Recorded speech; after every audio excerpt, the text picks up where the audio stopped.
This is definitely the most powerful villain in Marvel history, with absolutely overwhelming strength. He has wiped out all members of the Avengers multiple times, countless multiverses have been destroyed by him. In the end, only by relying on countless versions of himself from other multiverses could he barely be contained. The story takes place after the events of Endgame. At this point, Scott has returned to a peaceful life, and as a superhero, he is greeted with cheers and admiration. Wherever he goes, his daughter Cassie has also grown up, looking like a total winner in life. However, behind all this, Scott also has unspeakable troubles. Due to the blip, he missed a full 5 years of his daughter's growth. Now, a generation gap-like estrangement seems to have developed between the father and daughter. Scott feels that his daughter has become very rebellious, but Cassie also thinks her father is too old-fashioned and can't understand her thoughts. The relationship between the two has become increasingly tense. In contrast, Dr. Pym and Janet seem to have a much closer relationship with Cassie. Even Hope has a much better relationship with Cassie than the father and daughter do. Recently, Cassie has become very interested in the quantum realm. Upon learning this, Hope made a detector for her. It can not only help Cassie explore the quantum realm but also send signals into it. Janet's expression changed drastically when she heard this. She had lived in the quantum realm for a full 30 years, and was well aware of its dangers. She hurriedly asked them to turn off the detector. Cassie was very confused, and Janet didn't have time to explain further, so she just hurried to turn off the detector. But it was already too late. In the next second, the detector emitted a powerful energy that sucked all of them in. They all fell into the quantum realm. Scott quickly grew in size to protect Cassie. Although he protected his daughter, he was separated from Dr. Pym and the others. The quantum realm is extremely complex, and no one knows where the others are. On the other side, Hope and her parents appeared in a certain jungle. Compared to the outside world, this place looked extremely strange. Before Dr. Pym could take a closer look, the three saw a blue light rapidly approaching them from not far away. Janet hurriedly pushed the two behind a tree, then the blue light passed by them. Janet claimed that these lights were the scanning beams of a certain spaceship. Only after it was far away did Janet let out a sigh of relief. She didn't reveal more, but it could be guessed that Janet had some kind of connection with the owner of the light. After that, the three set out to find Scott and Cassie. On the way, Janet told them that the quantum realm contained many different worlds and countless dangers. That was why she didn't want her family to continue researching the quantum realm. After she returned, Janet longed to return to a normal family life, but she didn't expect such an accident to happen. Now she only hoped that Scott and Cassie would be safe. They hadn't walked far when they were stopped by a group of natives. Janet told Pym and Hope to stay where they were, and went forward alone to negotiate. Unexpectedly, the other side suddenly launched an attack. Fortunately, Janet reacted quickly and cut off the man's arm with a backhand strike. Just as Dr. Pym behind was extremely nervous about this, he didn't expect Janet to hug the man again. Only later did Pym and the others learn that this was just the way the two greeted each other. Dr. Pym finally relaxed. The natives warmly entertained them, and provided them with a mount to help them find Scott and the others. After leaving the natives, Janet set out to find an old friend named Kyla. The other person had many information channels, and might be able to help them find Scott and the others. However, Janet would never have thought that this decision would almost lead to their total annihilation. At the same time, Scott and Cassie could only rely on luck to find Dr. Pym and the others because they didn't know the place. Just then, Cassie said that she seemed to see a sun. Scott looked in the direction his daughter had pointed and was shocked. I don't think this is a sun! It's fine. Yeah, it's okay. Still okay.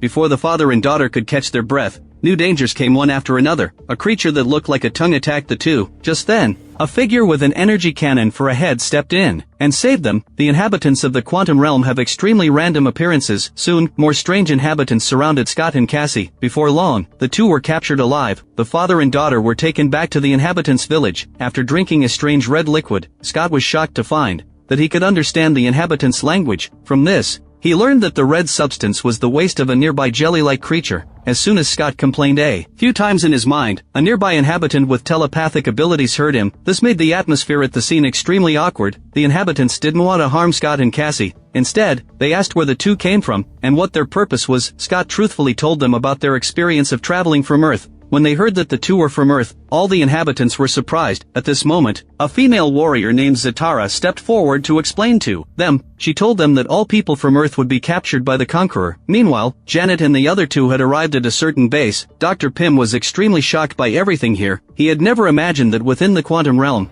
there were not only living beings but also a brilliant civilization. It was just that these life forms looked too unrestrained in appearance. They could be described as bizarre and diverse. Janet told the two not to look around randomly, and then under her leadership, they walked to a door. After a series of complicated and mysterious operations, Janet opened the door. Unexpectedly, there was a lively bar inside. Shortly after the three entered, a spaceship appeared in front of them. Then, a rather arrogant middle-aged man stepped off the spaceship. He was Kyla, the person Janet was looking for. As soon as he saw Dr. Pym and the others, Kyla gave them a warm welcome, claiming to be their super fan, and having long hoped to meet Dr. Pym. Later, Kyla ordered a table of hearty food to welcome the visitors who had come from far away. However, Janet was preoccupied with Scott and Cassie and had no appetite for food. She couldn't wait to explain the purpose of her visit, hoping that Kyla would activate his intelligence network to help find Scott and Cassie. But Kyla smiled strangely and told Janet that he had already sent pursuers to search for Scott and Cassie everywhere before they arrived. The pursuers Kyla mentioned were mechanical life forms that looked like they had blue light bulbs on their heads. While they were talking, a team of pursuers appeared nearby and launched an attack on Janet and the others. It turned out that Kyla had long betrayed them and become a subordinate of the Conqueror. Although Dr. Pym and the others didn't fully understand what was happening here, they knew they must not be caught by those pursuers. So everyone fought back with all their strength, and the bar was instantly plunged into chaos.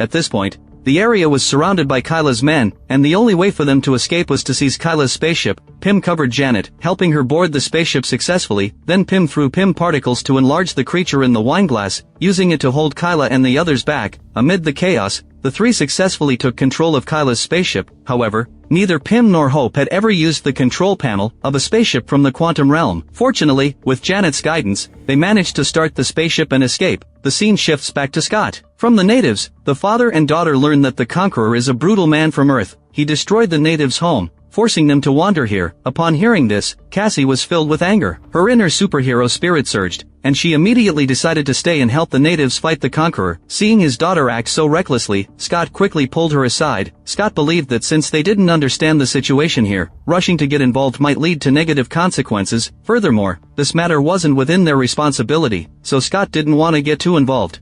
When Cassie heard that her father was planning to stand by and do nothing, she scolded him on the spot. In the subsequent conversation, Scott discovered that this group of natives actually knew Janet. Before he could figure out the connection between the natives and Janet, the pursuers sent by Kyla had already found this place. These pursuers slaughtered the natives without mercy. Cassie, who had been confident about helping just now, was now frightened and panicky. Scott pulled her along to escape quickly, but the pursuers kept chasing them closely. Scott had to fight back while running for his life. Watching the scene unfold beside him, Cassie felt a mix of emotions. Compared to her previous bold words, the only thing she could do now wasn't hold Scott back. Although the pursuers' target was Scott and Cassie, eliminating the natives was just a side task for them. Soon Zatara was trapped, and Scott couldn't help but worry. He was about to tell Cassie to stay where she was while he went to help, but suddenly realized his daughter had already rushed forward first. Fearing for his daughter's safety, Scott hurried after her. Luckily, he arrived just in time to prevent an irreversible disaster. Scott fought off the surrounding enemies while teaching his daughter combat skills. However, despite Scott's remarkable strength, there were simply too many enemies, and he couldn't take care of everyone. As a result,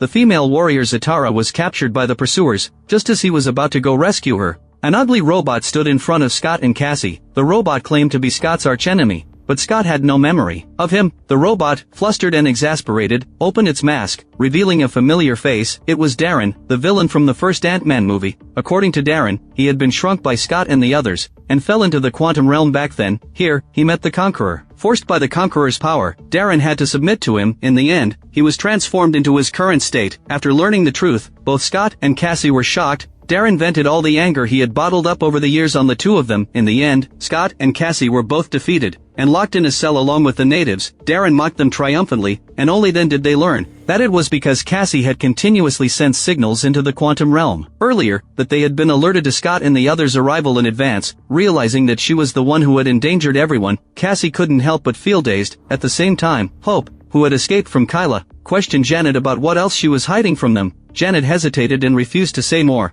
only claiming it was to protect everyone. But Hope and Pym couldn't be fooled so easily. Under their constant questioning, Janet told the truth. After falling into the quantum realm back then, she met a man who also came from Earth, and Janet saved him. Later, through conversation, she learned his name was Kong. He was a time traveler from the future and also a scientist. Kong claimed his spaceship could travel through the multiverse, and could help Janet leave the quantum realm. So, Janet collaborated with Kong to help him repair and restart the spaceship. They tried various methods afterward, but all ended in failure. If Janet hadn't been unable to give up on her family, she would have probably accepted her fate and stayed in the quantum realm for the rest of her life. After countless years passed, Janet and Kang repaired the spaceship. It was then that she discovered the spaceship was neuro-driven, so Kang's thoughts were connected to it. When Janet came into contact with the spaceship, she accidentally caught a glimpse of Kang's inner world, only to realize he was a madman who destroyed multiverses everywhere. Before that, countless multiverses had already been destroyed by him. After realizing Kang's true nature, Janet realized she had accidentally unleashed a demon and decided to find a way to make amends. At this point, Kang hadn't noticed this yet. He took the initiative to ask Janet where her hometown was, claiming he would send her back, but Janet, who already knew the truth, would never reveal Earth's location, so she refused him. Later, Janet took advantage of Kang's inattention to steal the spaceship's power core. She knew she couldn't defeat Kang, so she could only choose to hide the power core in a place Kang couldn't reach. Without the power core, neither of them could leave the quantum realm. Unexpectedly, Janet was accidentally rescued later, leaving Kang alone in the quantum realm. Perhaps this incident severely stimulated Kang, and afterward, this guy actually launched attacks everywhere in the quantum realm. With those high-tech weapons, he quickly conquered the area, built his own army, and searched everywhere for Janet's whereabouts. Janet swore she would never let Kang escape from here, and the key to restarting the power core lies in PIM particles. Once Scott is captured, Kang will obtain these particles, so she is eager to find Scott and lead everyone to escape from here. By this time, the captured Scott had already met Kang, who didn't take Scott seriously. According to Kang, he had clashed with the Avengers multiple times in other timelines, and each time he won with an overwhelming advantage. However, he had heard about Scott's deeds from Darren, thinking Scott was an interesting person who might be able to help him. Kang invited Scott to join him, promising that after the task was completed, he would let Scott and Cassie leave safely. But Scott wasn't stupid either. He would never easily believe such an unguaranteed promise, so he rejected Kang's offer. Seeing that Scott was so ungrateful, Kang flew into a rage instantly. However, Scott's toughness exceeded Kang's expectations. No matter how Kang tortured him, Scott remained silent. Seeing that Scott was such a tough nut to crack, Kang turned his attention to Cassie. With his weak spot held hostage, Scott had to agree to Kang's demands. Later, Kang took Scott to the location of the power core, a separate, independent world. Scott had to shrink himself to enter it. At the same time, Janet and the others also arrived nearby. She had created this place, so she knew better than anyone what dangers were hidden here. Any ordinary person who stayed in this strange space for longer than a certain time would likely suffer a mental breakdown. But for Cassie's sake, Scott had to go inside to retrieve the power core. As soon as he entered, his body began to split uncontrollably. This was the effect of the probability storm. Each split version was both a real Scott and an unreal one. It was like Schrodinger's cat. Each doppelganger represented a different possibility. In this state, he existed in a superposition of being both alive and dead, which dealt a huge blow to Scott's psyche. While he was struggling, Hope outside detected Scott's signal through the communicator. She jumped in without hesitation. Under the influence of the probability storm, Hope also began to split. Janet promptly reminded her to focus all her energy on finding Scott. Hope almost completely ignored her doppelgangers, which allowed her to avoid major harm. But Scott had no one to remind him, and was now swamped by countless versions of himself. In this critical moment, he seemed to hear Cassie's voice, remembering that he still needed to save his daughter. Scott's heart was instantly filled with strength again. He pulled himself together, through PIM particles to try to take the power core with him, only to find the particles didn't work. Just as Scott was about to collapse again, Hope arrived just in time to grab him. Soon after, the PIM particles finally took effect, and they successfully brought the power core out. At this point, Janet and Dr. Pym also arrived. Scott looked at his companions, then at the approaching Kang, and was caught in a dilemma. He wasn't sure if he should hand over the power core to Kang. Seeing that Scott wasn't handing over the item, Kang planned to grab the core by force. Scott reacted quickly, and a fight between the two sides was about to break out. Kang had an invisible shield around him, which knocked Scott and Hope away. In the end, the power core was still taken by Kang. At the same time, Darren approached Pym. The teacher and student met again, but everything had changed. Pym could barely recognize that the person in front of him was Darren, and asked why he had become like this. Darren said angrily that he had only become like this because of Pym. Seeing the situation was bad, Pym tried to escape by spaceship, but Darren's strength was far greater than before. Pym couldn't defeat him. Darren quickly shot a drill to grab the spaceship and then destroyed it. At the same time, Janet saw this scene and tried to go rescue Pym. Kang used his power to freeze Janet in place, then opened a portal and quickly left the area with her. Soon after, Janet was taken by Kang to the base he had built. Kang questioned her about what she had seen on the spaceship back then. Janet didn't hold back and scolded Kang, calling him a world-destroying madman. However, Kang remained unperturbed after hearing these words. He claimed to be the only one who had seen through the mysteries of time, and pointed out that there were countless versions of himself in different universes. Those were all Kang variants, and they also understood the true nature of time. Among all the Kangs, he was the strongest one, known simply as Kong the Conqueror. Tired of the timeline having so many branches, he wanted to eliminate the other timelines, and leave only the single, unique one. The cost of this decision was constant slaughter across the other timelines. This action was rejected by the other Kangs, but those cowards didn't have the ability to defeat Kong the Conqueror, so they could only join forces to exile him to the Quantum Realm. Kong the Conqueror believed his actions would make the world a better place, and that everything now was just the growing pains before dawn. Hoping Janet could understand him, in the face of Kong the Conqueror's words, Janet only kept scolding him as a madman. At the same time, Dr. Pym suddenly received a mysterious signal. He then discovered that the senders of these signals were a group of giant ants. Dr. Pym later learned that these were the ants he had raised himself, but Scott couldn't understand why these ants had changed so much in what was clearly only one day. It turned out that when they fell into the quantum realm earlier, those ants had accidentally entered a time dilation zone. Although only one day had passed for Dr. Pym and the others, thousands of years had passed in that zone. The ants he had raised thus underwent earth-shattering changes, and had even developed their own civilization. These highly evolved ants found Dr. Pym, and they would help Scott save Cassie and Janet. Switching to Cassie's perspective, she seized the opportunity to knock out the pursuer who was escorting her, and found the imprisoned Zatara. Just as Cassie was about to free Zatara and escape with her, the pursuers discovered that Cassie had escaped. A large number of pursuers swarmed in. Cassie suddenly remembered the combat skills her father had taught her earlier, and followed Scott's method to knock all these pursuers to the ground. Cassie then opened the cell door to free Zatara, and without any delay, the two hurried to free all the other natives imprisoned by Kong. They planned to gather everyone's strength to fight Kong the Conqueror together. Soon after, Kong used a holographic projection to give a speech, inspiring his subordinates to launch a final battle. Unexpectedly, at this moment, Cassie, who had escaped from the cell, took control of the projection device and replaced Kang's image with her own. Cassie called on everyone to unite and fight against Kang's brutal rule together. Many people had long been dissatisfied with Kong, and now that someone had taken the lead, many responders immediately appeared. They quickly took action and sabotaged Kang's plans in various ways. Kong was furious about this and sent Darren to capture Cassie, who had caused all this. Soon, Cassie was driven into a desperate situation by Darren. At this critical moment, a huge figure slowly emerged from the mist. It was Scott, her father, coming to save her. Taking advantage of Darren's momentary stunned state, Cassie quickly shrank her body and escaped. Scott caused destruction everywhere, drawing all the firepower to himself. Meanwhile, Hope quietly rushed to the command room where Kong was located, preparing to steal the spaceship core again. But plans couldn't keep up with changes. The enemy's firepower was too fierce, and before long, Scott could barely hold on. At this moment, the native army arrived just in time to share the pressure for Scott. Everyone launched a fierce attack on the pursuers, and with Zatara creating chaos from the inside, Kang's subordinates were soon retreating steadily. Seeing the situation was bad, Kong hurriedly ordered the spaceship to start up and prepare to escape. Scott rushed to stop him immediately, grabbing a building at random to use as a shield, and stepping forward to block the spaceship from taking off. However, the protective shield around the spaceship was too strong. Even though Scott tried his best, he couldn't break through this defense. Cassie had planned to go forward to help her father, but was caught red-handed by Darren. She quickly took out Pym particles, and Darren was sent flying with a punch from Cassie. Looking at the half-dead Darren, Cassie didn't kill him directly. Instead, she persuaded him to abandon evil and join the good side. Under Cassie's persuasion, Darren actually betrayed Kong. On the other side, with Hope's help, Scott finally broke into the protective shield and then kicked Kang's spaceship, damaging it. The power core detached from the spaceship and could no longer be activated. Seeing this scene in front of him, Kong was enraged by Scott.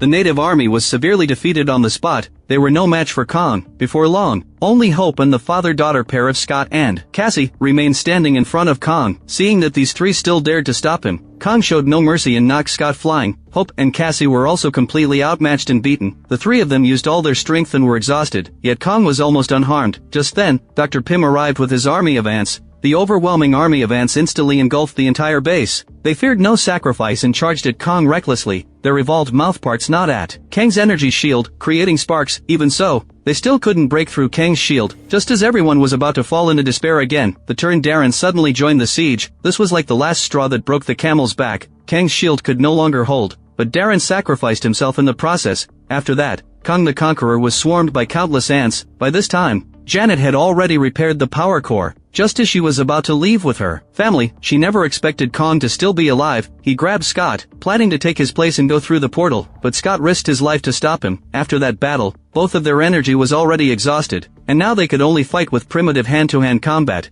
Kong the Conqueror also overwhelmed Scott in this aspect. almost beating him relentlessly. Seeing that he couldn't stop Kong the Conqueror, Scott, in order to protect his own world, even tried to destroy the power core to prevent Kong from leaving the quantum realm. Unexpectedly, Hope returned at this moment and helped Scott knock Kong into the power core. At the same time, in a corner of a certain multiverse, countless Kong variants gathered together. They were somewhat surprised to sense that Kong the Conqueror had been defeated. The scene shifts back to the quantum realm. Although Scott and Hope defeated Kong the Conqueror, they were also trapped there, but this was only temporary, because Cassie and Dr. Pym could open a new portal from the outside. So not long after, the two of them successfully returned to Earth. Everything seemed to settle down again, and Scott returned to his original retired life. The movie ends here. Ant-Man and the Wasp: Quantumania was released in February 2023. The movie's imagination of the quantum realm is indeed very creative, giving a similar feeling to Star Wars, but the overall plot is just average, especially the part where Darren switches sides. Later, it's really too abrupt. If you don't overthink it,